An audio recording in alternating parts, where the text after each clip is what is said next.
Bonjour à tous, ravi de vous retrouver pour ce nouvel épisode d'AP et Politique, l'émission qui vous permet d'appréhender de façon perspicace les événements de la vie politique.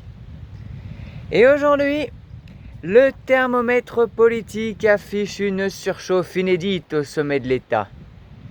La dernière session extraordinaire du Parlement avant la pause estivale, qui s'est achevée mardi 21 juillet, nous a offert un feuilleton digne d'un véritable psychodrame gouvernemental.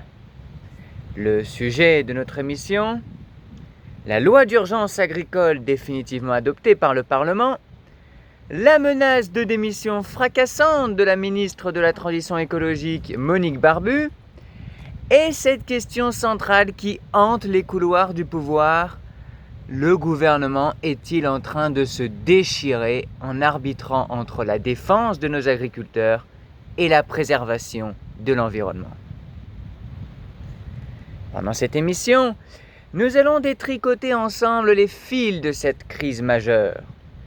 Nous allons plonger dans le texte de loi pour comprendre ce qu'il contient réellement, analyser la prise de position spectaculaire de Monique Barbu, décortiquer les arguments de la FNSEA d'un côté et des ONG environnementales de l'autre, et enfin nous demander si le modèle du « en même temps » écologique et productif n'a pas définitivement vécu. Pour bien mesurer la secousse, il faut d'abord revenir sur les faits et comprendre ce que contient ce projet de loi d'urgence agricole. Présenté au printemps à la suite des grandes mobilisations du monde agricole de l'hiver dernier, ce texte avait pour ambition affichée de répondre à la détresse de la ferme France. Perte de rentabilité, fardeau normatif jugé étouffant, concurrence déloyale au sein même de l'Union européenne et épisodes climatiques extrêmes à répétition. Et lors de son passage au Parlement, un amendement adopté par les sénateurs a enflammé les débats jusqu'à devenir une véritable poudrière. Au cœur du litige, la possibilité donnée à l'Agence nationale de sécurité sanitaire, l'ANSES, d'accorder des dérogations temporaires pour réintroduire deux molécules insecticides interdites en France, l'acétamipride et la flupiradifurone. Je répète, la flupiradifurone. Oui, c'est un terme complexe à prononcer, je vous l'accorde. L'acétamipride, c'est un néocotinoïde. Ça aussi, c'est assez complexe à prononcer, mais c'est donc un néocotinoïde qui avait été banni par la France en 2018 au nom du principe de précaution et de la protection des pollinisateurs. Or, plusieurs filières, la noisette, la cerise, la pomme ou encore la betterave, se trouvaient privées de solutions face à des ravageurs qui dévastent leurs récoltes, alors même que d'autres pays européens continuent d'utiliser ces substances. Pour les syndicats agricoles majoritaires, comme la FNSEA et les jeunes agriculteurs, c'était une question de survie économique immédiate et une distorsion de concurrence insupportable au sein du marché unique. Pour eux, le vote du texte représente une prise de conscience vitale du gouvernement face à la crise de la souveraineté alimentaire. Mais du côté des écologistes, de la communauté scientifique et des associations de protection de l'environnement comme Greenpeace, la pilule ne passe pas.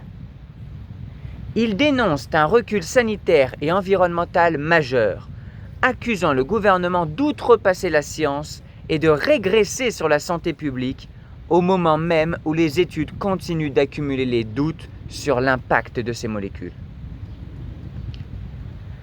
Outre la question explosive des pesticides, cette loi d'urgence facilite la construction d'ouvrages de stockage d'eau, modifie aussi la donne sur la gestion de cette denrée de plus en plus rare et cherche à redonner la main aux préfets, aux grandes dames parfois des associations de protection de l'environnement. C'est l'ensemble de cet arbitrage favorisant la productivité aux dépens des normes écologiques qui a fait déborder le vase. Et c'est là que l'épisode prend une tournure humaine et politique saisissante avec le geste de Monique Barbu. Pour comprendre l'onde de choc, il faut rappeler qui est Monique Barbu. Ce n'est pas une politicienne chevronnée issue des appareils de parti. Nommée ministre de la Transition écologique en octobre dernier, c'est une figure respectée de la société civile et des institutions internationales, ancienne présidente du Fonds pour l'environnement mondial, ancienne secrétaire exécutive de la Convention des Nations Unies sur la lutte contre la désertification et ancienne présidente de WWF France. Elle a été recrutée pour apporter sa maîtrise des dossiers techniques et diplomatiques à l'action environnementale du gouvernement. Alors, quand le vote définitif de la loi d'urgence agricole a été entériné au Parlement, Monique Barbu a fait entendre sa voix de façon spectaculaire. Par un message public sur LinkedIn et des déclarations choc en coulisses, elle a annoncé qu'elle remettait sa démission au président de la République. Elle a dénoncé le fait que, je la cite, « Contrairement aux engagements qui m'avaient été donnés, le gouvernement a empêché le débat autour de la suppression de cette mesure, en l'occurrence la réintroduction de ces pesticides. » Avec un franc-parler décapant, elle s'est exclamée, et je cite à nouveau, « La politique n'est pas mon monde, et si c'est cela dont il s'agit, elle ne le sera définitivement pas », affirmant notamment vouloir retrouver sa place de citoyenne engagée. Cette annonce a provoqué un séisme immédiat dans les rangs de la majorité parlementaire, déjà profondément divisée lors des votes à l'Assemblée, où une partie des députés du MoDem et du groupe présidentiel se sont abstenus ou ont voté contre le texte. La menace de démission de la ministre exposait soudain au grand jour une fracture béante au sein même de l'exécutif. Mais l'histoire ne s'arrête pas là. Reçue mercredi matin à l'Élysée par Emmanuel Macron, en présence du Premier ministre Sébastien Lecornu, la ministre s'est vue refuser sa démission par le chef de l'État. Dans un retournement de situation diplomatique, son cabinet a annoncé qu'elle restait à son poste, je cite, face à l'urgence d'agir contre le changement climatique. L'intéressée s'est justifiée en affirmant qu'elle restera tant qu'elle a la garantie de pouvoir agir, avant d'assurer qu'il s'agirait de sa dernière expérience politique. Cette crise avortée, ou plutôt suspendue, pose une question fondamentale. Assistons-nous au déchirement définitif du gouvernement entre impératif agricole et urgence écologique? Si l'on prend du recul sur l'histoire récente du macronisme, l'évolution idéologique est frappante. Lors du premier quinquennat, en 2017, la promesse centrale était la transition écologique accélérée, la sortie du glyphosate et un soutien massif au bio.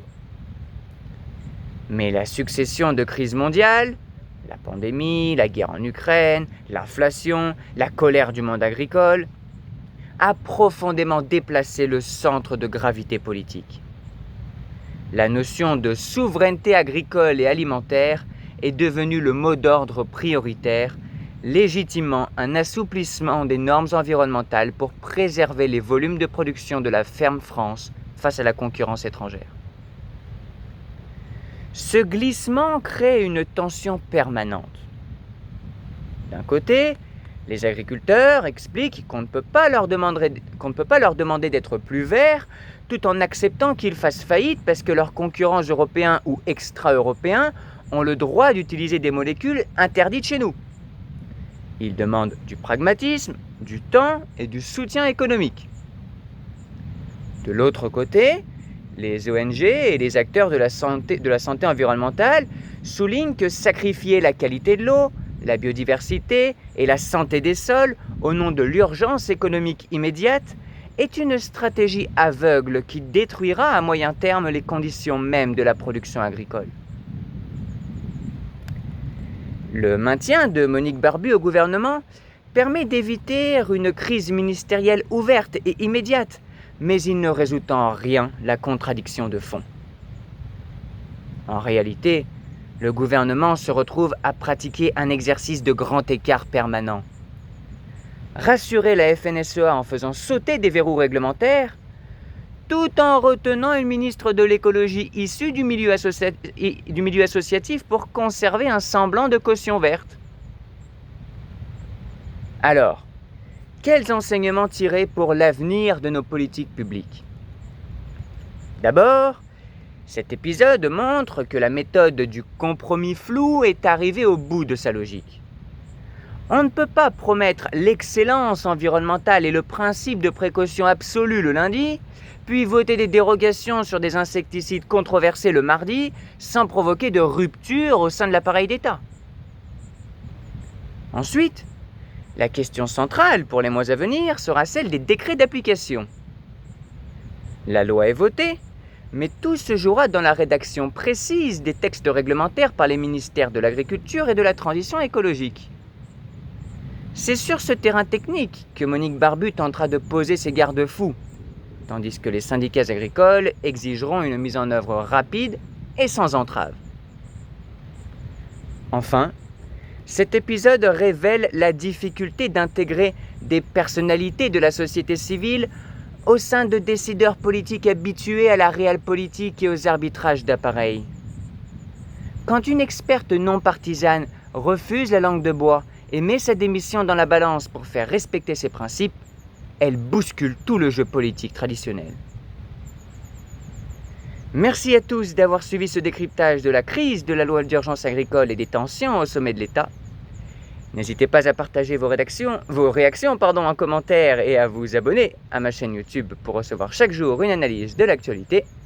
Et quant à moi, je vous dis à très vite pour un prochain éclairage sur la vie politique.